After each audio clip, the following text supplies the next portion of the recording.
¿Sabes algún caso que se haya cocinado en la corte que tuviste la oportunidad? Antes de ser ministro inclusive. Depende del concepto de cocina.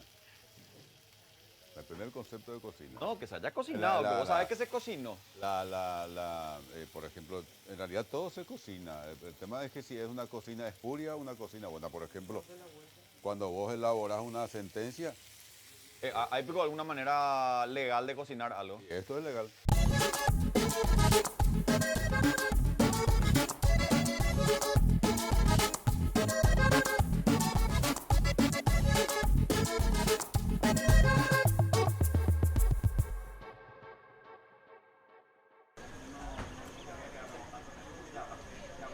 Hola, soy Fede Filartia y esto es Latitud 25. En este episodio de Los mitos y leyendas vamos a tener en la mesa a un ministro de la Corte Suprema de Justicia que votó a favor, fue uno de los 3 que votó a favor de uno de los fallos más controversiales de la última historia jurídica de nuestro país, el caso Katia González y su solicitud para volver al Senado de la Nación. Con nosotros el ministro de Corte y ex senador Víctor Ríos. Hola, doctor, ¿cómo te va? Hola, Fede, gracias por la invitación y estoy a las órdenes. Gracias por estar con nosotros hoy en la mesa de los mitos y leyendas.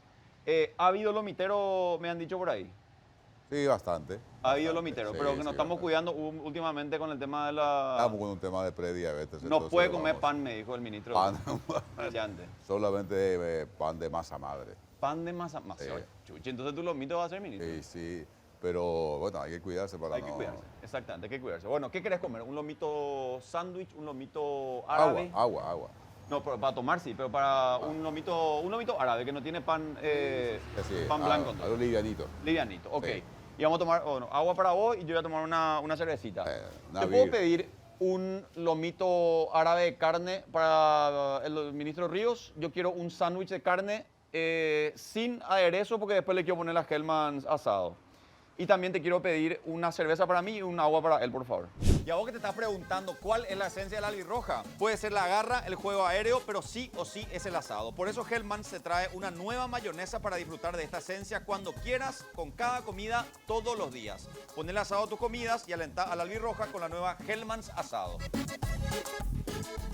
Básicamente la idea de la invitación era plantearte la discusión sobre el caso Katia González para que la gente de alguna manera pueda dimensionar lo que significó este caso, ministro, y entender las argumentaciones de ambos lados, ¿verdad? Porque si bien vos, así también como el ministro Santander y Ramírez Candia. Santander Dance y Ramírez Candia han votado también a favor de la solicitud de Katia González, hubo otros 6 que han votado en contra. ¿Cómo podemos explicarle a la gente que te está viendo, ministro, en qué consistió tu razonamiento jurídico que derivó en el fallo a favor de la solicitud de Katia González para entrar después en cómo se contrasta eso con el fallo que estuvo en contra, digamos? Pero tu explicación, ¿cuál sería? A ver, en primer lugar es importante mencionar lo siguiente. Mucha gente especulaba con que la Corte iba a hacer lo de siempre, es decir, dejar que termine el periodo constitucional y posteriormente resolver. Nosotros dijimos desde un principio que eso no iba a suceder, que no íbamos a especular con que termine el periodo constitucional actual para después resolver, que íbamos a resolver dentro del periodo. Bueno, eso ocurrió y gracias a eso se puede generar y se generó este gran debate sobre lo que decidió la Corte. En segundo lugar, acá hay un tema en el que todos coincidimos. Por ahí ahora no se está viendo mucho porque la gran cuestión es la decisión final, ¿verdad? Que es confirmar lo que el procedimiento y lo resuelto por la Cámara de Senadores. Pero históricamente en nuestros países se sostenía que hay cuestiones que no son justiciables, que son cuestiones políticas y que al ser cuestiones políticas el Poder Ejecutivo y el Poder Legislativo pueden hacer lo que su discrecionalidad y lo que su voluntad les indique. El Poder Judicial no puede hacer nada porque son cuestiones no justiciables. Lo que dijimos nosotros en este caso es que en el Paraguay existen cuestiones políticas, pero toda vez que estén comprometidos derechos fundamentales son justiciables. Eso de que hay cuestiones no justiciables está superado. ¿Y por qué? Y porque a partir de 1992 tenemos una constitución muy avanzada que da absoluta prioridad a la protección de los derechos fundamentales. Dicho esto, en mi caso, en realidad, mi voto no es muy novedoso. Eh, Recién un colega me envió unos mensajes y justamente me decía lo siguiente, que en realidad en mi voto se traduce en lo que vengo diciendo desde la época en que era parlamentario. Justamente mencionaste que fui senador, pero anteriormente fui 2 periodos diputado nacional, después senador, y vine sosteniendo siempre lo que finalmente dije en el voto, que es, en primer lugar, que el Parlamento no puede hacer cualquier cosa. Que hay cuestiones básicas que hay que respetar, que tampoco es un invento mío, esto dice la Corte Interamericana de los Derechos Humanos. Entonces lo que finalmente sostengo en el voto es que la, la afectada en este caso no, no, no, no, sufrió violación de sus derechos fundamentales porque no se respetó el debido proceso. ¿Qué quiere decir debido proceso? Cuando yo te juzgo a vos, vos tenés que tener tiempo suficiente para preparar tu defensa. Te tengo que avisar, me dijiste que no es un público de abogados, sino un público General, sí. informado, probablemente mucha información jurídica, entonces vamos a tratar de hablar en los términos más coloquiales posibles. Si yo te juzgo a vos, vos tenés que tener tiempo para preparar tu defensa. Y no solo eso, para eso te tengo que decir, mira, sobre estos hechos te estoy acusando. Yo creo que parece que cometiste este hecho y otro hecho. Y estas son las pruebas que tengo. Estas son las pruebas que tengo en tu contra, Federico. Y tenés, no sé, 10 días para preparar tu defensa. Vos tenés los 10 días, después venís y ejerces tu defensa. Bueno, eso no tuvo Katia. Katia. No tuvo, y todo el mundo, o sea, esto no hace falta. No Ahora ha hace sido uno de falta los mucho. juicios políticos más televisados y más espectacularizados de los últimos tiempos, ministro. Y lo que es bueno entender acá es que todo se ha hecho público. O sea, no hubo nada acá que haya sido un invento Sí, de por eso. de la agraviada, digamos, en este caso Claro, por Katia, eso. ¿verdad? No, y por eso lo que yo estoy diciendo es algo público. O sea, no es que hice una interpretación, un gran esfuerzo de argumentación. Simplemente revisamos el proceso, vimos lo que ocurrió. Son los que se llaman hechos notorios. Todo el mundo sabe que fue así. Por lo tanto, dijimos, no tuvo tiempo para defenderse y por lo tanto no hay... Qué hay de la aplicación del reglamento? Y el Que reglamento, también, hay un problema, esto también, el Senado aprobó un reglamento y finalmente dice, no, no vamos a aplicar este reglamento porque viola la Constitución. para ponerle fecha, en noviembre del año anterior, o sea, del año 2023, Sí, se aprueba este cambio del reglamento, que lo que buscaban los cartistas era básicamente hacer más difícil o empantanar más el proceso de destitución de un parlamentario, elevando de mayoría simple a 2/3, o sea, de 23 a 30 votos, que para mí la cantidad mínima, ¿verdad? es correcto eso. Yo vengo sosteniendo desde hace mucho tiempo que es un absurdo. La Chery Himla 2026, una pickup que combina potencia, tecnología y seguridad con motor 2.3 turbo diésel, 160 HP, preparada para cargar hasta 1 tonelada. Además, cuenta con una pantalla multimedia de 15.6 pulgadas con Apple CarPlay y Android Auto. Esta máquina está disponible en versiones 4x2 y 4x4. Llévala al contado desde $22.990 o cuotas de $260. Chery, la marca china más exportada del mundo. Esa interpretación que dice que a un parlamentario se lo puede destituir, porque la pérdida de investidura es destitución de parlamentario por sus propios colegas, esa interpretación que dice que a un parlamentario se lo puede o se la puede destituir por mayoría simple es la interpretación más torpe que se puede hacer de la Constitución. Es una interpretación muy primaria, es una interpretación que puede hacer un chico de segundo, de la media, sin formación jurídica. Es una interpretación literal absurda que no se puede sostener, pero voy a explicar después. Pero vamos a suponer que efectivamente ese famoso artículo 10. Ese artículo 10 estableció mayoría absoluta de 2/3 para la destitución de los parlamentarios. Después el Senado dijo, bueno, en realidad aquí nos equivocamos y el reglamento que este artículo viola la Constitución. Eso es correcto, eso es impecable desde el punto de vista de la aplicación de la Constitución y del derecho. Ahora, lo que no puede hacer es dejar de aplicar todo el reglamento. Por ejemplo, el Código Civil paraguayo tiene miles de artículos. Y yo soy de la Sala Constitucional. En más de una ocasión hemos declarado, por ejemplo, inconstitucional un artículo del Código Civil. Pero no por eso se deja de aplicar todo el Código Civil. Vos dejás de aplicar solo ese artículo, que se declaró inconstitucional. Por lo tanto, decís, vamos a suponer, este artículo 1989, que es sobre usucapión, este artículo 1989 es inconstitucional. Pero dejás de aplicar solo ese artículo, no todo el código. Pero ¿por Y qué lo un que- argumento falaz la cuestión del reglamento, doctor? Porque termino nomás con eso. Lo que ocurrió en el Senado es que dijeron, este artículo 10, en este artículo 10 establecimos una mayoría que es inconstitucional. Y por lo tanto dejamos aplicar todo el reglamento. No, ahí lo que en todo caso debieron dejar de aplicar es solo el artículo 10 y aplicar todo el reglamento que sí establece el plazo para preparar la defensa, para las audiencias, etcétera, etcétera. Pero, sobre texto de que ese artículo 10 viola la Constitución, de facto dejaron de aplicar todo el reglamento. Y por lo tanto también es una prueba más de que se violó el debido proceso.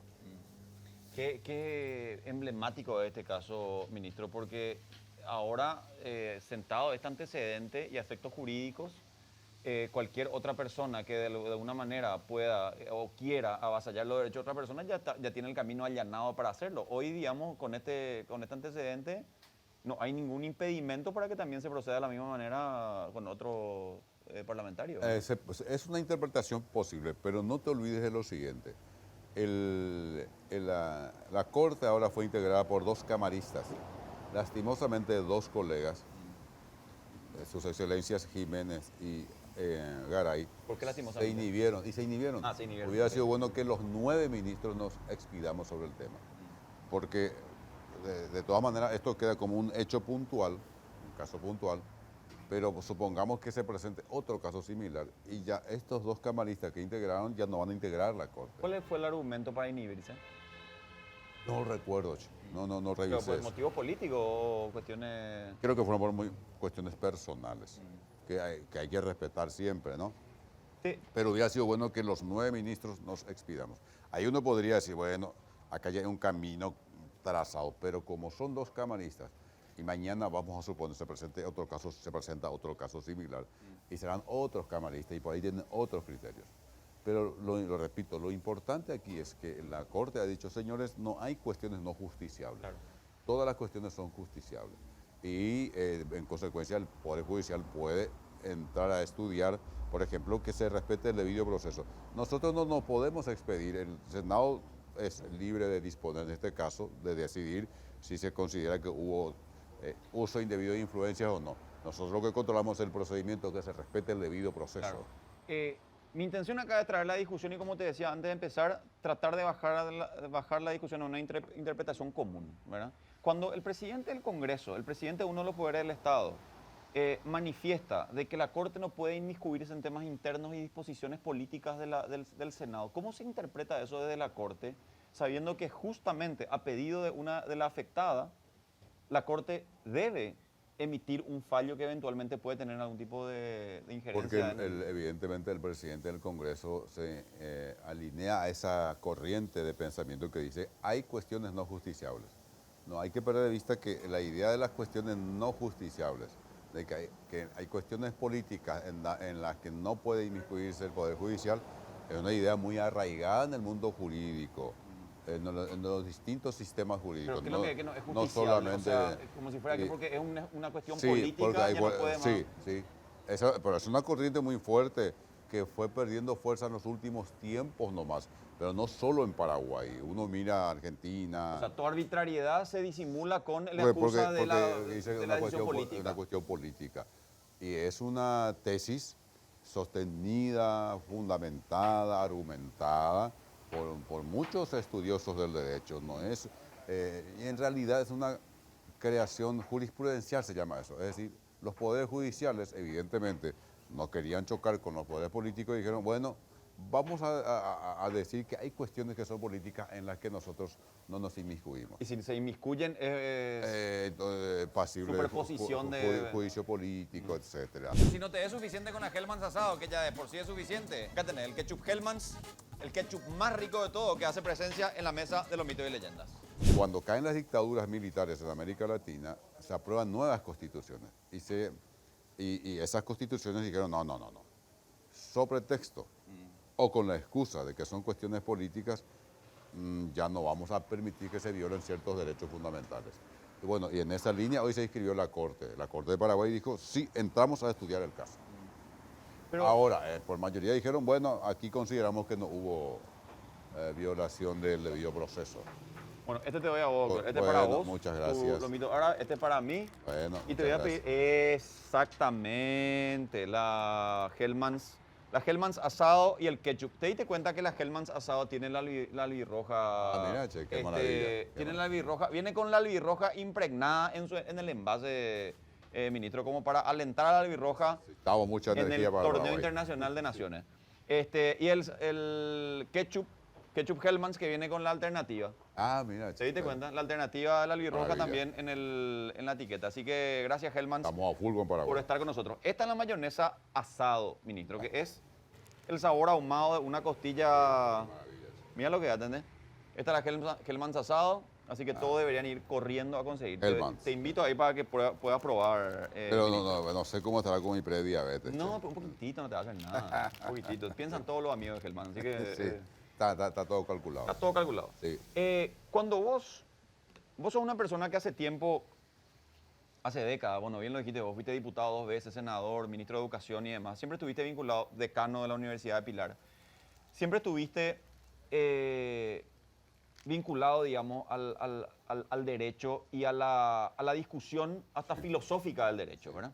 Cuando vos te sentás en el foro de la Corte a hablar con tus otros colegas que votaron a favor, o en contra, mejor dicho, de Katia González en este fallo, y que son personas que gozaban de un cierto prestigio, gozaban de una cierta reputación, eran grandes profesores de la Universidad de Derecho, el caso de Alberto Martínez Simón, el caso de Carolina Llanes, que vinieron con la bandera de la esperanza para refundar la Corte Suprema de Justicia y luego, sin disimulo, digamos, se pliegan a posturas políticas del poder de facto.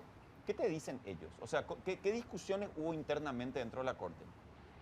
No me vas a creer que todavía no tuvimos tiempo de debatir sobre nuestros respectivos votos.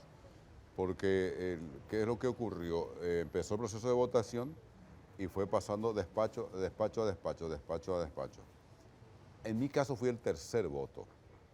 Entonces, los que vinieron después de mí pudieron leer mi voto, inclusive algunos de mis colegas criticaron mi voto. Pero yo no pude, yo recién, después que al momento de firmar en limpio, que fue creo que un viernes creo que fue, y el lunes se publica, ahí recién pude dar una vista así general a los demás votos. Y yo recién ahora estoy sentándome a leerlos mejor. Y seguramente vamos a debatir en su momento, pero hay que mencionar lo siguiente. Acá la crítica que se les hace a mis colegas es una crítica, obviamente, desde una perspectiva política, pero son grandes juristas y los fundamentos son sólidos. Yo no comparto, obviamente, ¿verdad? Los fundamentos que ellos invocaron son fundamentos sólidos, algunos fundamentos son propios de esa corriente histórica de la jurisprudencia que un poco establece que los poderes judiciales debemos autolimitarnos en estas cuestiones y no inmiscuirnos. Otros pusieron el foco en cuestiones procedimentales administrativas que también se aplican, por ejemplo, la idea de que uno antes de recurrir a la Corte debe agotar ciertas instancias. Todas esas ideas, todos esos fundamentos, todas esas razones expresadas por ellos son jurídicamente válidas. Sí, está O sea, bien. uno no Pero puede no compartir, en todo caso, de otra cuestión. te preguntaba por cuál fue el argumento o la explicación de ellos para solventar esa postura cuando a simple vista, y ya lo dijiste vos, fue todo público, existe una irregularidad, por lo menos, ponerle en el caso, siendo generoso, por lo menos la cuestión del debido proceso, que no se respetó, ¿verdad? O sea, si ellos como ministro de Corte no atienden ese tipo de cosas, ¿cuál es el mensaje que se está dando finalmente? ¿Verdad? Enfocaron el tema desde otra perspectiva. Una perspectiva más conservadora, más ¿Cuál fue tradicional. el fallo de ellos? O sea, el argumento En de el ellos. sentido de decir que en realidad el Senado no incumplió no violó ningún derecho fundamental y en consecuencia hay que confirmar. Esa fue en definitiva, pero fí- fíjate nomás que fue muy interesante, porque si este caso se hubiera estudiado, no sé, 10 años atrás, no había la más mínima posibilidad de que ni siquiera exista disidencia. Ahora ya hay 3 disidencias. O sea, venimos personas ya con otra visión, eh, no sé si llamarle más avanzada, yo diría menos conservadora de la situación.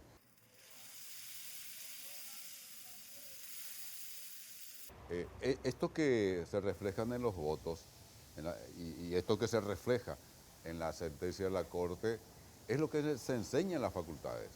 O sea, hay una tradición de formación de abogados que es muy conservadora, que es muy formalista, muy procedimentalista, y todavía en la academia, acá estoy hablando como rector de la universidad y profesor de Derecho, todavía en nuestra academia jurídica no penetró lo suficientemente los principios del Estado constitucional de derecho, la cuestión de los derechos humanos, la jurisprudencia internacional de la Corte Interamericana.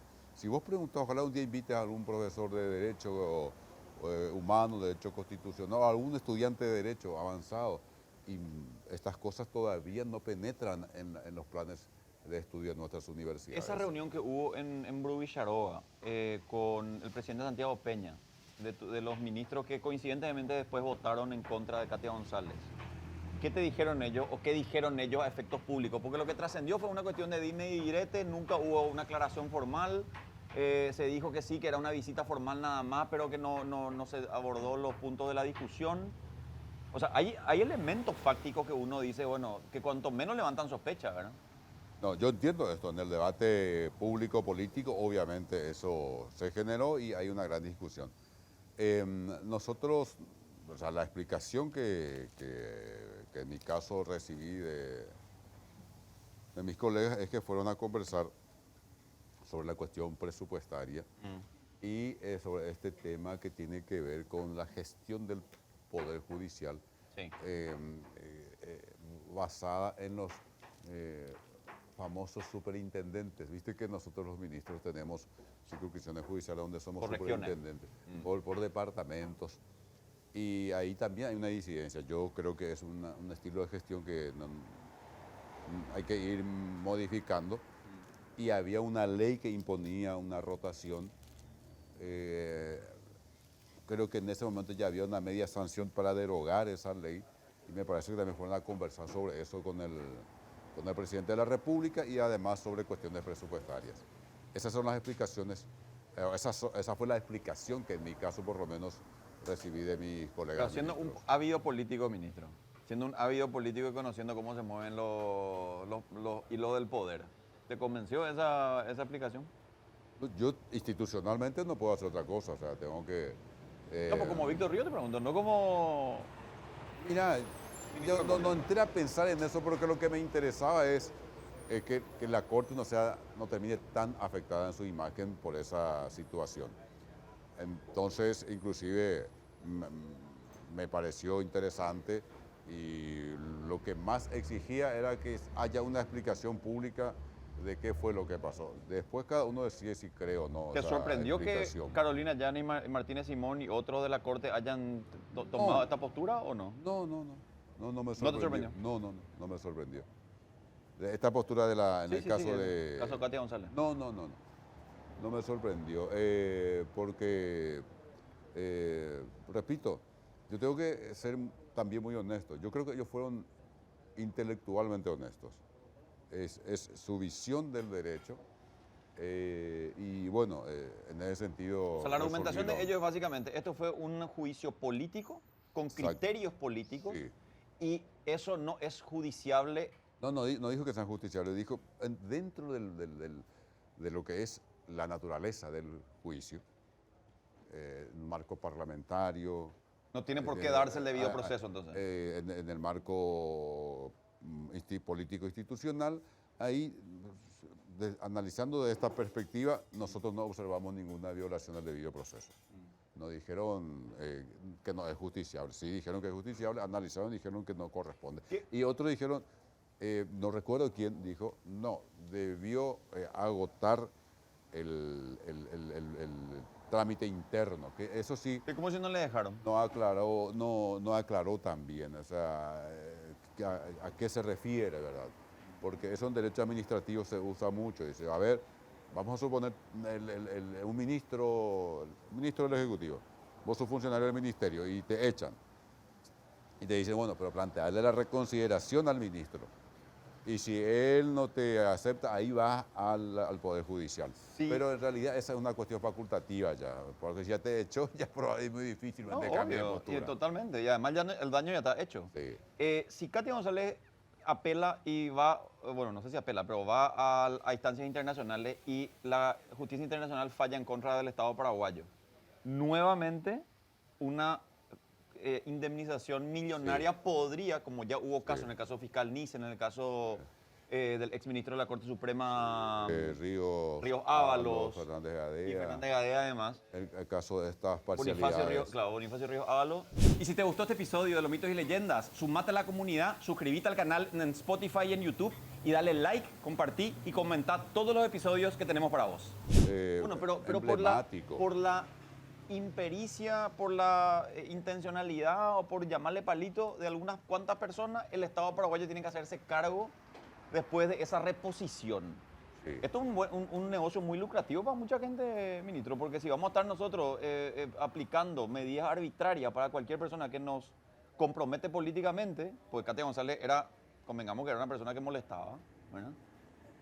A ver, yo digo en el Después voto. se desentiende nomás del... Yo digo en el voto eso, que ese es un peligro. Yo digo en el voto, así es que estoy de acuerdo contigo. Es un peligro que tenemos porque me parece que hay aspectos ahí que hay que considerar, porque la Corte Interamericana, si bien la Corte es muy cuidadosa, no suele establecer, trata de no establecer indemnizaciones o reparaciones exorbitantes, pero igual es siempre es un monto. Igual, si son montos 200.000 importantes. dólares ya es un... Igual son montos importantes, sí.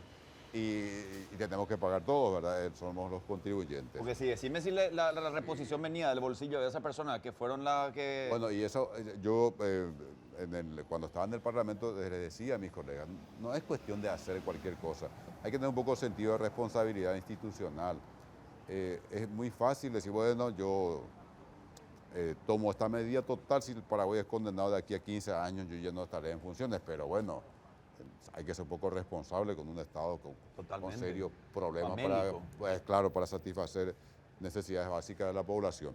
Es un peligro que tenemos porque decía lo siguiente, que la Corte Interamericana tiene ya unos estándares, uno ya sabe más o menos los criterios de esta Corte Interamericana.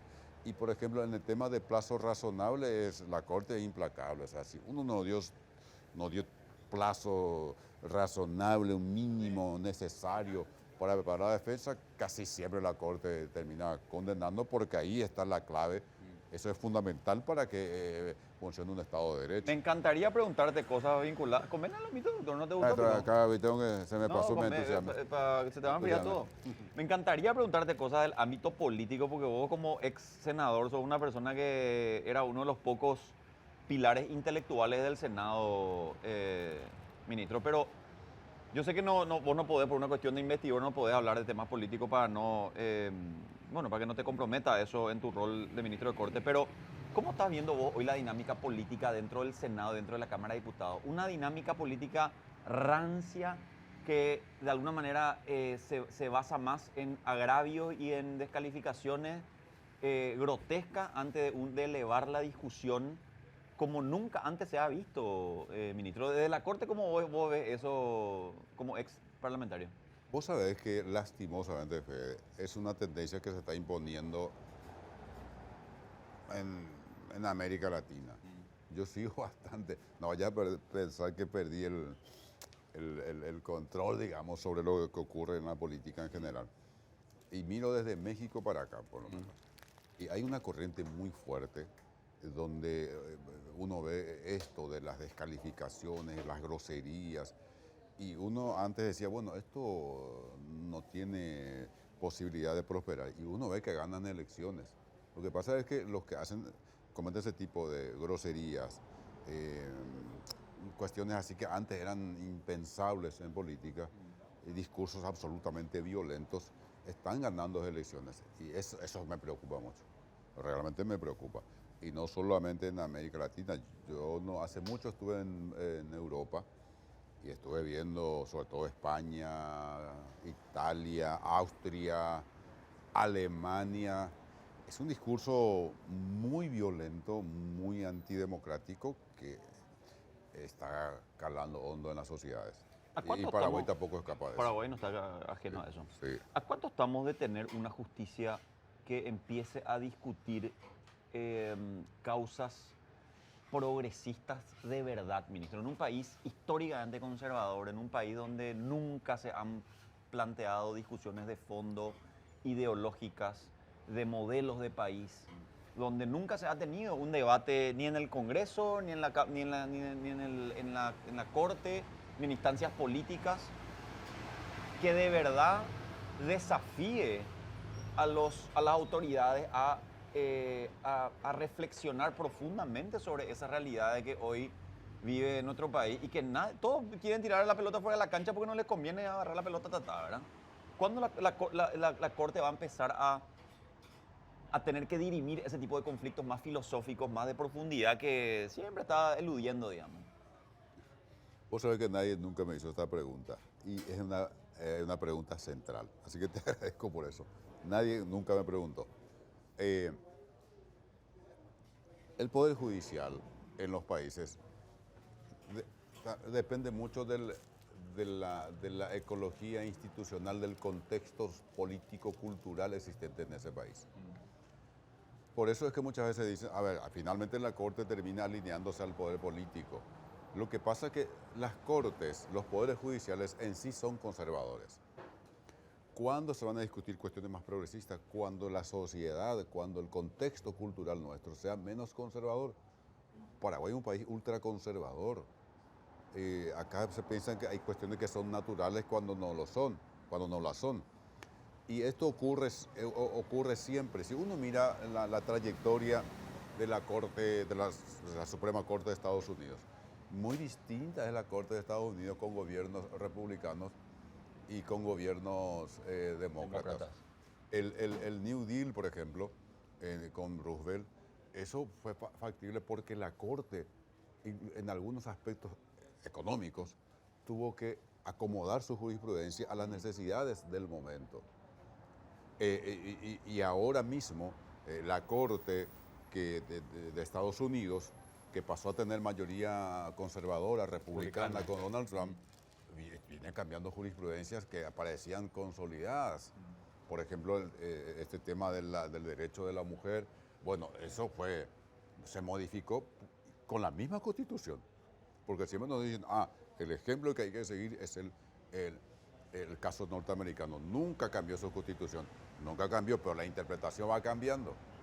Por lo tanto, vamos a discutir cuestiones más progresistas seguramente en la Corte cuando todo el contexto vaya modificándose. Repito, nosotros tenemos un país sumamente conservador y eso se ve en todos lados, en los medios de comunicación, en la academia, o sea, es decir, en las universidades, en las organizaciones de la sociedad civil y obviamente eso rebota en los espacios políticos. ¿Te da miedo esta nueva concepción de la libertad que está fagocitando a países enteros con la figura del libertarianismo y de que el Estado debe casi desaparecer, para no decir que debe desaparecer, ¿verdad? Pero que debe ser reducido a una mínima expresión y que la sociedad se regula sola, que el mercado es el Dios, etcétera, Sí. etcétera? Pero ya lo dijo el Papa Francisco en su momento, que yo no me suelo poner triste por cuando se cambia de Papa. Me puse muy triste cuando falleció el Papa Francisco. Él ya lo dijo, claramente dijo que era un peligro. Y es un peligro, ¿por qué? Porque es un discurso que caló muy hondo en los jóvenes. Uno ve impresionante, miles, millones de jóvenes que se suman a ese discurso. Y bueno, eso quiere decir que hay que prepararse para muchos Hoy la años. rebeldía de ser conservador, decía alguno, ¿verdad? Claro, porque antes los jóvenes eran más bien de izquierda, ¿verdad? Revolucionarios, no sé, si en América Latina se identificaban con Castro, con etcétera, etcétera. Después van moderándose en la medida en que avanza en la edad, ¿no? Y ahora se fueron al otro extremo, ahora a la extrema derecha. Y es impresionante la adhesión de jóvenes a ese proyecto, que en realidad es un proyecto, no es un proyecto nuevo, es un proyecto de extrema derecha, que ya en su momento se materializó en Hitler, Sí. en Mussolini, en Franco, en España. Hoy obviamente es una especie de fascismo 2.0. ¿Cuál es el concepto de libertad que tenés vos? El concepto de libertad que tengo es muy sencilla. La libertad es la posibilidad de que uno pueda desarrollarse en sociedad, en contacto con los demás. O sea, la libertad se explica en relación con la colectividad. No existe eso de decir que la libertad es de uno solo y solo uno puede. Es un absurdo desde todo punto de vista, porque el ser humano siempre fue un individuo, nunca fue individuo solo, siempre vivió en comunidad. Entonces la libertad se explica en función a la comunidad en la que vivís. Y todos tenemos que ser libres. Si no, no estamos hablando de un sistema de libertades. Perfecto. Vamos a hacer un lomito, ¿te animás? Ya, ¿O no? sí. ¿Te animás a un lomito? Vamos a ver si sos tan bueno con los lomitos No, como no, son yo las soy, leyes. yo soy desastre con los No, y nombres. vamos a probar un ratito. ¿Te animás a un lomito un ratito que agarramos Bueno, unos huevos? vamos a probar. Vamos a probar, vení. Vamos. Vamos. Vamos a la parrilla.